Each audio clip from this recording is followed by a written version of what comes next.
All right, let's get into the head of Yuval Noah Harari this week. You sent over a bunch of his writings about intersubjective realities. I have to say it's pretty dense stuff, but I think we can break it down. Yeah, I think one of the things that makes Harari so interesting is that he really, uh, he makes these connections between things that you wouldn't think are connected, like ancient myths and, modern technology. But it all comes back to this idea that humans are unique because we can cooperate on a massive scale. And that's all thanks to our ability to believe in shared stories. So it's not just communication, it's like shared belief. Exactly. These stories, whether they're about gods or nations or even money, create what he calls intersubjective realities. Intersubjective realities. Right, and they may not be true in like a scientific sense, Yeah. but they're powerful because enough people agree on them. So like a corporation, for instance, that's not a physical thing, Exactly. but it has a huge impact on the world. Yeah. Because we all agree that it's a thing. Exactly. That shared belief allows corporations to enter into contracts, own property, have legal rights. That's the power of an intersubjective reality. So how does this idea of intersubjective realities help us understand history? I mean, it seems like a pretty big leap from a corporation to like the Roman Empire or something. Well, not necessarily, because what Harari is arguing is that empires and religions, legal systems, all these things are based on shared stories that we've come to believe in. Take the Roman Empire, for example. It wasn't just about military might. It was about a shared belief in the Roman way of life. Their laws, their gods. So they needed that shared belief. Yeah. To even maintain control like over all those different territories. Absolutely. Think about the story of the Jewish Passover meal. It's a ritual that's designed to reinforce a shared history and identity. Right. Whether or not the Exodus actually happened, literally, that shared story has helped Jewish communities survive for centuries. So like a social glue. It's exact. These stories bind people together. Yeah. And give them a shared purpose. And that brings us to another key insight from Harari. Whoever controls the stories controls the people throughout history. Information networks, whether it's religious institutions, empires, or political parties, they've all used these intersubjective realities to influence and control people. Okay, so that makes me think about like the modern age we're living in now, where information is everywhere. Does Harari talk about how this all plays out in the digital age? Oh, he does. And in fact, it's one of his biggest concerns. He believes that artificial intelligence, with its ability to personalize information and target specific individuals, could be the ultimate tool for manipulating intersubjective reality. That's kind of scary. Like the algorithms that are constantly feeding you content tailored to your beliefs, creating these echo chambers where you never see opposing viewpoints. Exactly. He argues that this could make us even more susceptible to manipulation. It's a bit scary to think about, that we could be manipulated and not even know it. Yeah. So what can we do about that? How do we protect ourselves, especially in this digital age? That's where critical thinking comes in. Harari urges us to question the stories we're told, be aware of the ways in which our perceptions are being shaped, and to actively seek out diverse perspectives. That's almost like you need a filter for all the information that's coming at you. Absolutely. And not just a filter, but an understanding of how information is being used to shape our perceptions and beliefs, even something as seemingly objective as a scientific fact can be presented in a way that reinforces a particular narrative. Oh, so? Well, think about the history of scientific racism. Scientists once used skewed data and biased interpretations to justify racist beliefs and policies. It highlights how even seemingly objective information can be used to create and reinforce harmful intersubjective realities. So we can't just take things at face value. We have to actively engage with them, question them, and consider the source. Exactly. And that's where Harari's work is so valuable. It provides us with a framework for understanding how these shared stories shape our world, for both good and ill. Okay, so we've talked about how powerful these intersubjective realities are, how pervasive they are, and how potentially dangerous they can be. But what I'm still wondering is, how do they actually work? How does a story and idea turn into something that shapes the world in such a profound way? That's a great question. It gets to the heart of how humans create meaning and order out of chaos. It's a complex process, but I think we can break it down into a few key elements. Okay, ready. First, you need a compelling narrative, a story that resonates with people's emotions and aspirations. It needs to tap into their hopes, fears, desires. So it's not just about logic and reason. Exactly. It's appealing to our deeper instincts. Think about the story of the American dream.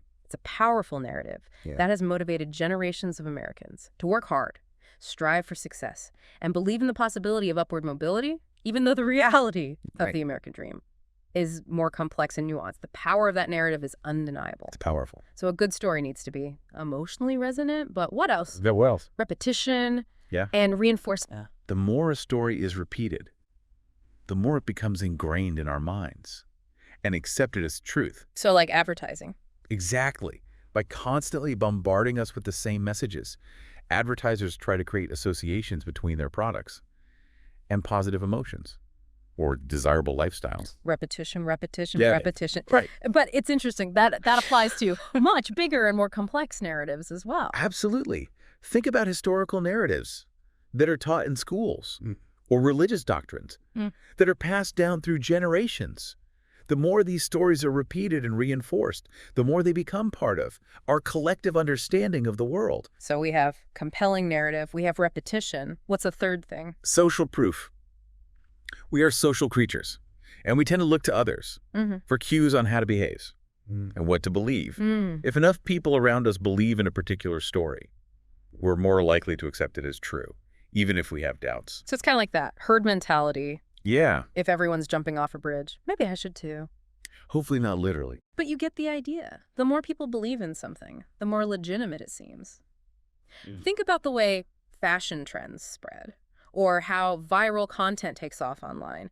Social proof is a powerful force in shaping our beliefs and behaviors. And that's where the danger comes in. Right. Because if someone can control the information, if they can create the illusion of consensus, they can get people to believe things that aren't true or that aren't in their best interest. Precisely. And this is what Harari warns us about.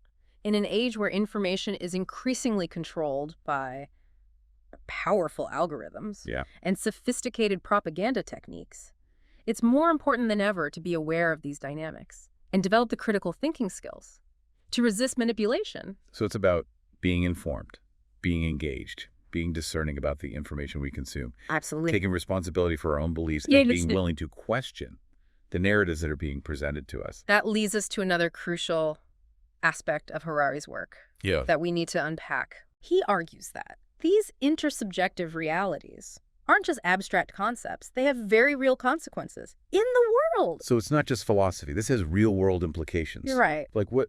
Well, think about the way we organize our societies, our economies, even our relationships. All of these are based on shared stories, shared beliefs about how things should work. So like democracy, for instance, that's a shared story. Right. And it has real-world consequences in terms of how we structure our governments. Yeah. And make decisions as a society. Exactly. Or the idea that money is a reliable store of value. Right. That shared belief underpins our entire economic system, even though the value of money is ultimately based on trust and confidence, which can fluctuate wildly. Like in the 2008 financial crisis. Exactly. When everyone lost faith in the system. Right. And the value of their assets plummeted. That's a real-world example of how a shift in a shared belief can have catastrophic consequences. So these beliefs are powerful. Very powerful. But also fragile in a way. They are. And that brings us to another key point that Harari makes.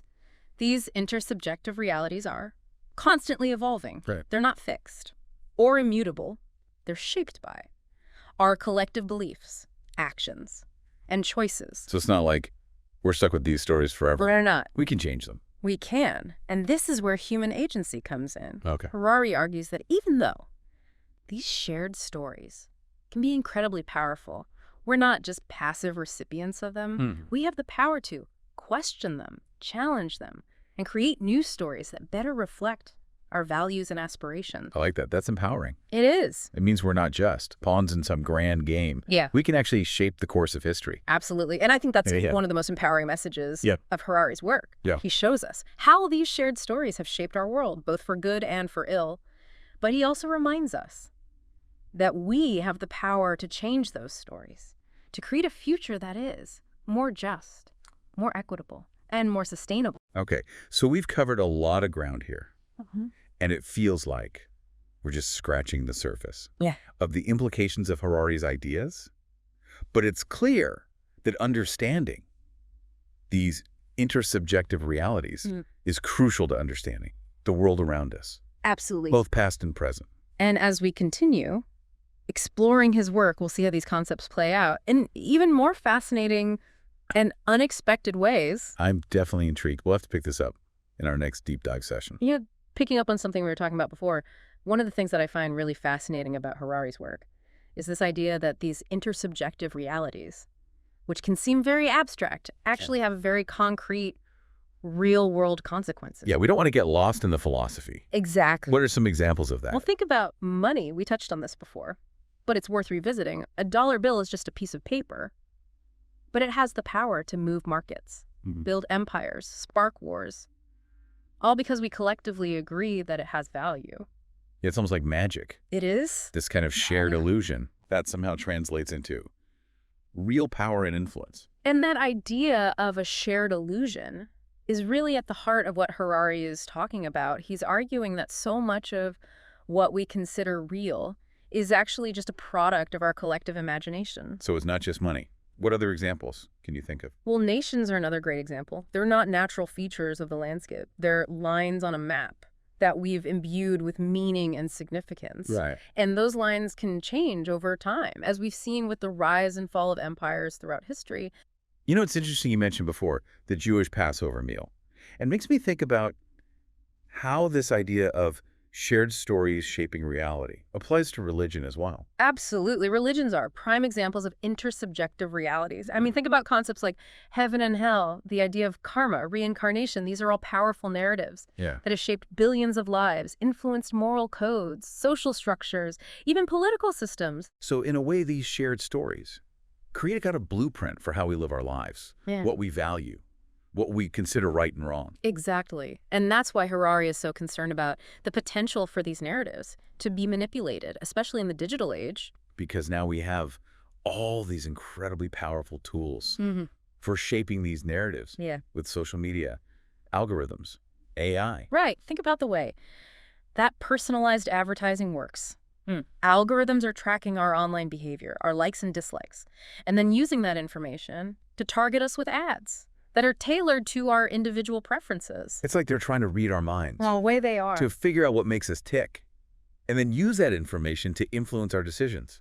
And it's not just about advertising. These same techniques can be used to spread political propaganda, to sow discord, and to manipulate public opinion on a massive scale. That's a little unsettling. It is. It's like we're losing control of our own narratives. And that's a valid concern. Like we're becoming pawns. Yeah. In someone else's game. And it's one that Harari addresses head on. He argues that we need to develop a critical awareness of these dynamics to understand how these narratives are being constructed, how they're being used to influence our thoughts, our feelings, our behaviors. So we need to understand the mechanics of manipulation, how these stories are being crafted and disseminated, develop that media literacy, understanding the motivations and biases of the people who are shaping those narratives. Absolutely. So if we want to resist manipulation, we need to become more savvy consumers of information. We need to learn to think critically and be willing to question the stories that are presented to us. Exactly. And that brings us to another crucial point that Harari makes, the importance of questioning our own belief. You mean the stories that we tell ourselves? Exactly. Because often the most powerful narratives are the ones that we've internalized, the ones that have become so ingrained in our worldview that we no longer even question them. So it's not just about external manipulation, it's also about examining our own internal narratives. Right. So what questions should we be asking ourselves? Well, one helpful exercise is to think about where your beliefs came from. Okay. Were they passed down from your family, your community? Did you pick them up from school, from the media? And are those beliefs still serving you? Or are they holding you back in some way? So it's like doing a personal audit of our own belief systems, seeing which ones are outdated or no longer align with our values. It is. And it's important to remember that this is an ongoing process. Our beliefs and values should evolve as we learn and grow. Right. It's about being open to new information, new perspectives, and being willing to change our minds when presented with compelling evidence. That makes sense. But I have to admit, it can be pretty uncomfortable to challenge your own beliefs. It can. Like you're questioning your own identity in a way? It is. But it's also incredibly liberating. How so? Because once we start questioning those deeply held beliefs, we open ourselves up to new possibilities, new ways of seeing the world, and new ways of being in the world. Okay. So we've talked about the power of these narratives, the potential for manipulation, the importance of critical thinking. But what I'm still grappling with is this. If these intersubjective realities are so pervasive, so deeply ingrained in our culture, our consciousness, can we really change them? That's the million-dollar question. Yeah. And I think Harari's answer is a resounding yes. Okay. But it requires a conscious effort, both individually and collectively. So where do we start? What can we do as individuals Yeah. to challenge these dominant narratives Yes. and create new, more positive realities? Well, one thing that Harari emphasizes is the power of storytelling. Okay. He argues that if we want to change the world, we need to tell new stories, better stories, stories that inspire hope, promote understanding, foster a sense of shared purpose. If you don't like the story, write a new one. Exactly. But it's not just about writing those stories, it's about living them, It is. aligning our actions with our values, demonstrating through our own lives the kind of world we want to create. It's not just about talking the talk, it's about walking the walk. Right? It's about finding ways to connect with others who share those values, to build communities of support, to amplify those positive narratives. So it's about finding our tribe, our people, Yes. the people who resonate with our vision of a better world and are willing to work together Yeah. to make it a reality. And it's important to remember that change doesn't happen overnight. Right. It's a process, a journey, and it often requires patience, persistence, and a willingness to embrace discomfort. It's playing the long game, Exactly. knowing that even small actions can have a ripple effect over time. And it's about celebrating those small victories, recognizing that every step we take towards creating a more positive reality, no matter how small, it is a step in the right direction. Yeah. You know, it strikes me that Harari's work is ultimately a call to action. It's not just about understanding the world. It's about taking responsibility for shaping it. I think that's a great way to put it. It's about recognizing that we're not just passive observers of history, we're active participants. Right. And the stories we choose to believe in, the narratives we choose to support, will ultimately determine the future of humanity. That's a powerful thought. It is. It makes me want to go out and do something, Me too. anything, to contribute to a more positive future. And that's the beauty of Harari's work. It's not just intellectually stimulating, it's also deeply inspiring. Yeah. It reminds us that we have the power to create a better world. But it's up to us to choose that path and to take the necessary steps to make it a reality. So we've talked a lot about the big picture, the power of these narratives, the responsibility we have to shape them. But let's zoom in for a minute Yeah. and focus on something a bit more concrete. The relationship between intersubjective realities and technology. That's an interesting area to explore, especially given that technology is playing such a significant role in shaping our current intersubjective realities. Right. It's almost like technology is a double-edged sword. When it comes to these shared stories, on one hand, it can be used to amplify and spread them, connecting people across vast distances and creating these powerful communities of belief. Like we see with social media and the way it's used to spread political movements, or the way online communities form around shared interests and values. Right. But on the other hand, technology can also be used to manipulate and distort those narratives, creating echo chambers, filter bubbles that reinforce existing biases and make it difficult to have any kind of meaningful dialogue. And it can also be used to create entirely new intersubjective realities, ones that were previously unimaginable. Well, think about the rise of virtual worlds, online gaming communities, the concept of the metaverse. Right. It's like we're creating these new layers of shared illusions, new worlds built on digital code and collective imagination. It raises all sorts of questions about identity, ownership, the nature of reality itself. It does. It's almost too much to wrap your head around. It is. But it's clear that technology is playing a central role in shaping the future of these intersubjective realities. And it's up to us to figure out how to use these tools wisely, ethically, to create a world that is both innovative and humane. Absolutely. We need to be mindful of the potential pitfalls and be proactive in shaping these technologies to align with our values, our aspirations. Well, we've covered a lot of ground here, but I feel like there's still so much more to explore. I agree. It's like every time we peel back a layer of this onion, we find another layer beneath it. That's the beauty of Harari's work. It's intellectually stimulating, thought-provoking, and ultimately a call to action. Hmm. It encourages us to question our assumptions, engage in meaningful dialogue, and take responsibility for shaping the world we want to live in. I couldn't agree more. We'll have to continue this conversation in our next session.